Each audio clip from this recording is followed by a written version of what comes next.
गीता अध्याय 13 श्लोक 22. उपद्रष्टानुमन्ता च भर्ता भोक्ता महेश्वरः परमात्मेति चाप्युक्तो देहेऽस्मिन् पुरुषः परः. उपद्रष्टा पवर आघात द्रवर पण आघात. उपद्रष्टानुमंता च भरता भोक्ता भरतामधल्या भवर आघात भोचा पूर्ण उच्चार करायचा, आघात घ्यायचा नाही. भोक्ता महेश्वरः हेचा उच्चार पूर्ण करायचा. परमात्मेति चाप्युक्तो ती पटकन म्हणायचा, चाचा पूर्ण उच्चार करायचा, यूवर आघात घ्यायचा. परमात्मेति चाप्युक्तो देहेस्मिन् हे वाढवायचं आहे, अवग्रह आहे म्हणून त्या अवग्रहावर आघात घ्यायचा. स्मीवर पण आघात घ्यायचा. देहेस्मिन् पुरुषः परः पुरुषाचा पोटफोड्या श विसर्गाचा अर्धा उच्चार शेवटचा परः. उपद्रष्टानुमन्ता च भर्ता भोक्ता महेश्वरः. उपद्रष्टानुमन्ता च भर्ता भोक्ता महेश्वरः. उपद्रष्टानुमन्ता च भर्ता भोक्ता महेश्वरः. उपद्रष्टानुमन्ता च भर्ता भोक्ता महेश्वरः. उपद्रष्टानुमन्ता च भर्ता भोक्ता महेश्वरः. परमात्मेति चाप्युक्तो देहेऽस्मिन् पुरुषः परः. परमात्मेति चाप्युक्तो देहेऽस्मिन् पुरुषः परः. परमात्मेति चाप्युक्तो देहेऽस्मिन् पुरुषः परः. परमात्मेति चाप्युक्तो देहेऽस्मिन् पुरुषः परः. उपद्रष्टानुमन्ता च भर्ता भोक्ता महेश्वरः. परमात्मेति चाप्युक्तो देहेऽस्मिन् पुरुषः परः. संधि विग्रह. उपद्रष्टा अनुमंता च भर्ता भोक्ता महेश्वरः परमात्मा इति च अपि उक्तः देहे अस्मिन् पुरुषः परः. उपद्रष्टा म्हणजे साक्षी भावाने शरीराच्या सर्व कर्मांकडे बघणारा. अनुमंता म्हणजे यथार्थ गोष्टींना अनुमोदन देणारा. च म्हणजे आणि. भर्ता म्हणजे भरणपोषण करणारा. भोक्ता जीवरूपाने फळ भोगणारा किंवा उपभोग घेणारा. महेश्वरः ब्रह्मदेव इत्यादी देवतांना सुद्धा निर्माण करणारा म्हणून महाईश्वर. परमात्मा म्हणजे शुद्ध सच्चिदानंद स्वरूप असणारा परमात्मा. इति म्हणजे असे. च म्हणजे आणि. अपि म्हणजे सुद्धा. उक्तः म्हणजे म्हटला जातो. देहे म्हणजे देहामध्ये. अस्मिन् म्हणजे ह्या. पुरुषः म्हणजे पुरुष किंवा जीवात्मा आत्मा सगळे एकाच अर्थी शब्द आहेत. परः म्हणजे श्रेष्ठ किंवा त्रिगुणमयी मायेच्या पलीकडे असलेलं परमात्म तत्व. या श्लोकामध्ये एकच सामासिक शब्द आहे महेश्वरः. महान ईश्वरः महेश्वरः कर्मधारय समास आहे. अन्वय. अस्मिन् देहे स्थितः अपि पुरुषः परः एव. सः एव उपद्रष्टा च अनुमंता भर्ता भोक्ता महेश्वरः च परमात्मा इति उक्तः. ह्या देहामध्ये स्थित असूनही तो आत्मा पर म्हणजे मायेच्या पलीकडचा श्रेष्ठ असा परमात्मा आहे. तोच साक्षी असल्यामुळे उपद्रष्टा आहे आणि यथार्थ संमती देणारा किंवा योग्य त्या कर्मांना संमती देणारा असल्यामुळे अनुमंता आहे. भर्ता म्हणजे सर्वांचं भरणपोषण करणारा आहे. भोक्ता म्हणजे जीवरूपाने आत बसून देहाकडून मिळणारे सर्व विषय उपभोगणारा म्हणून भोक्ता आहे. ब्रह्मदेव इत्यादी सर्व देवांनाही निर्माण करणारा म्हणून महाईश्वर आहे. आणि शुद्ध सच्चिदानंद घन असल्याने परमात्माही असं त्याला म्हटलं जातं. या श्लोकामध्ये जीवात्मा जेव्हा उन्नत होत जातो तसा तो कसा विकसित होत जातो किंवा कसा उन्नत होत जातो ते भगवंतानी इथे सांगितलेलं आहे. जसजसं आपण साधना करायला लागतो तसतसं हळूहळू आपल्यामध्ये असलेलं आत्मतत्व आपल्याला जाणवायला लागतं तेव्हा आपण त्या आत्मतत्वाच्या काय काय शक्ती आहेत, आत बसून आत्मतत्व काय काय करतं या सगळ्याचा विचार करायला लागतो. इथे ज्या विविध भूमिका सांगितल्या आहेत त्या तर आहेतच, पण साधक कसा उन्नत होत जातो हेही आपल्याला या श्लोकातनं बघता येतं. भगवंत आत्मरूपाने आपल्या देहात राहून उपद्रष्टा, अनुमंता, भर्ता, भोक्ता या सगळ्या भूमिका तर करतच असतो, पण आपल्याला परमात्म्यासारखं व्हायचं आहे ना, भगवत भावापर्यंत जायचं आहे ना. मग भगवत भाव जसा उन्नत आहे तसं साधक होण्याचा प्रयत्न करतो.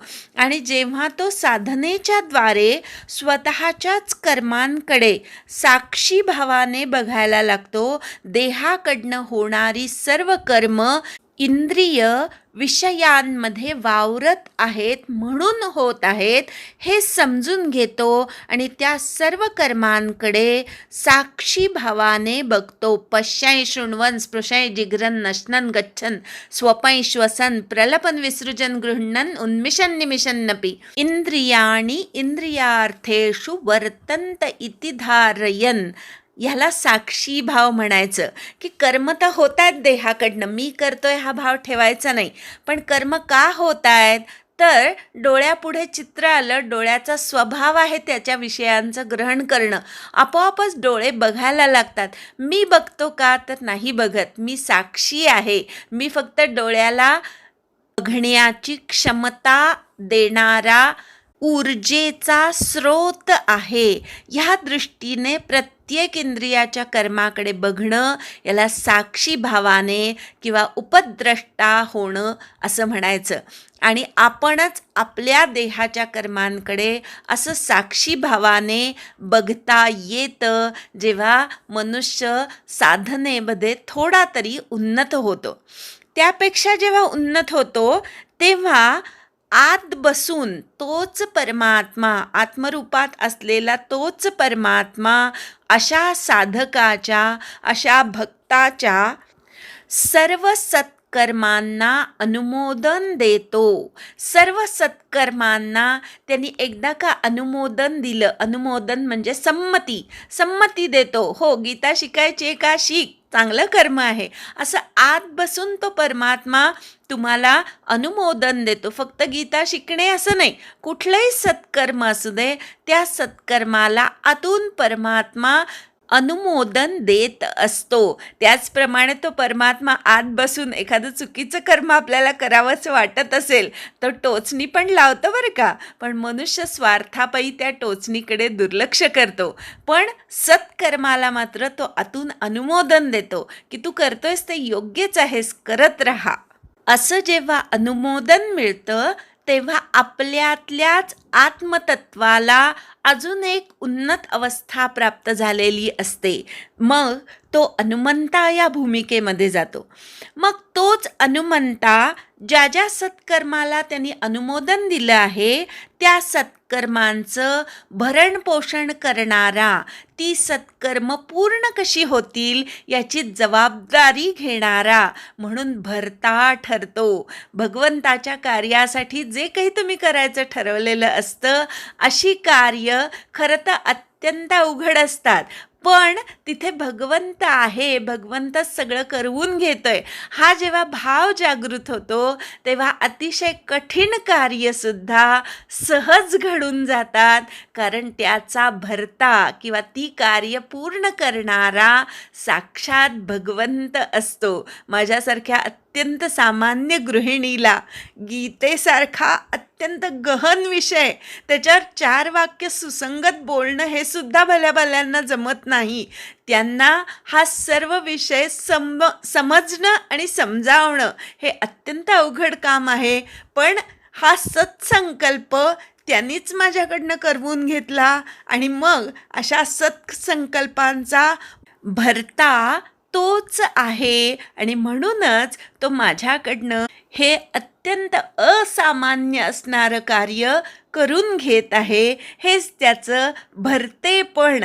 एखादं खूप मोठं सत्कार्य जर आपल्याकडून घडत असेल तर ते भगवंत करवून घेतोय हे नेहमी लक्षात ठेवावं. अशा प्रकारे सत्कर्मांचा तो भरता होतो. आता जेव्हा एखादा भक्त अशा प्रकारे सत्कर्म भगवंतालाच साक्षी ठेवून भगवंताच्याच शक्तीने करतो, तेव्हा अर्थातच त्याचं फळ तो स्वतःकडे घेत नाही, तो भगवंतालाच ते फळ अर्पण करतो. आणि मग अशा सद्भक्तांनी अर्पण केलेली फळं भोगणाराही तोच ठरतो. समर्थांनी तर म्हटलंय, सर्वच करणं देवाचं आहे तर ग्रंथ करणं काय माणसाचं आहे का? अर्थातच सगळीच सत्कर्म भगवंतच घडवून आणतोय. मग त्या कर्मांचं फळसुद्धा भगवंतालाच भक्त अर्पण करतो आणि मग भक्तांनी अर्पण केलेल्या अशा फळांना भगवंतच ग्रहण करतो, भोगतो, असा पण अर्थ ह्या श्लोकातून निघतो. त्यानंतर महाईश्वर ही अवस्था त्याच भक्ताला प्राप्त होते, ज्याप्रमाणे सर्व देवता भगवंताच्या आज्ञेनुसार चालतात, त्याप्रमाणे अशा भक्ताच्या आज्ञेची सर्वजण वाट बघत असतात की यांनी मला काहीतरी काम सांगावं आणि ते मी करावं. असं जेव्हा होतं तेव्हा महाईश्वर ही अवस्था त्याच भक्ताला प्राप्त होते. आपण इतकं कधी उन्नत होणार भगवंतालाच माहिती, पण तो करेल उन्नत आपल्याला.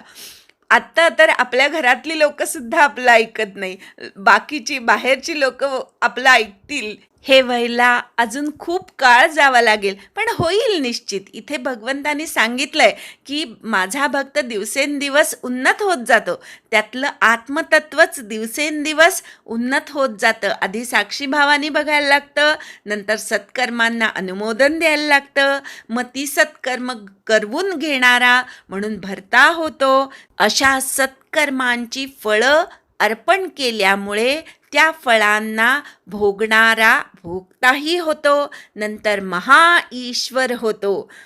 शेवटी जेव्हा भक्त इतका उन्नत होतो की तो आणि परमात्मा यामध्ये कुठलाही भेदच उरत नाही, ही जी अवस्था आहे ती परमात्म अवस्था आहे. आणि ह्या अवस्थेला गेलेला भक्त काही करतही नाही आणि करवूनही घेत नाही, तो फक्त असतो. भगवंत ज्याप्रमाणे फक्त असतो त्याप्रमाणे जेव्हा पूर्णपणे द्वैत साधलं जातं भगवंताशी, तेव्हा कोण कुणाला काय सांगणार आणि कोण कुणाला काय अर्पण करणार, सगळंच भगवन्मय होऊन जातं. अशी देहात असणाऱ्या आत्म्याची विश्वात्मक परमात्म्याशी जेव्हा तादात्म्यता होते तेव्हा तो परमात्मा असं म्हटला जातो बरं का. इथे म्हटला जातो हे महत्त्वाचं. कोण म्हणतं? सामान्य आपण सगळे जे आहोत ते म्हणतो की आता ह्याचं परमात्म्याशी ऐक्य झालं, हा आता परमात्मपदापर्यंत गेला. ही सगळी उन्नतावस्था एकाच आत्म्याची वाढत वाढत परमात्मा या अवस्थेपर्यंत उन्नत होत जाते. देहातच असलेला तो पुरुष परमात्मा ह्या पदापर्यंत उन्नत होत जातो. आणि ह्या एक एक पायऱ्या सांगितल्यात. प्रथम साक्षीभावानी बघणे, सत्कर्मांना अनुमोदन देणे, सत्कर्मांचं भरणपोषण करणे, अशा सत्कर्मांचं फळ भगवंताला अर्पण करणे, नंतर अशी सत्कर्म दुसऱ्याकडनं करवून घेणे, महाईश्वर ही अवस्था. आणि मग काही करायचं नाही आणि करवूनही घ्यायचं नाही, शांतपणे त्या सच्चिदानंद घन परमात्म्याशी ऐक्यभावाने असायचं. ही जी सर्वात उन्नत अवस्था ती साधकाला, भक्ताला प्राप्त होते. एकदा श्लोक म्हणूया आणि थांबूया. उपद्रष्टानुमंता च भर्ता भोक्ता महेश्वरः परमात्मेति चापि युक्तो देहेऽस्मिन् पुरुषः परः. हरि ओम तत्सत्.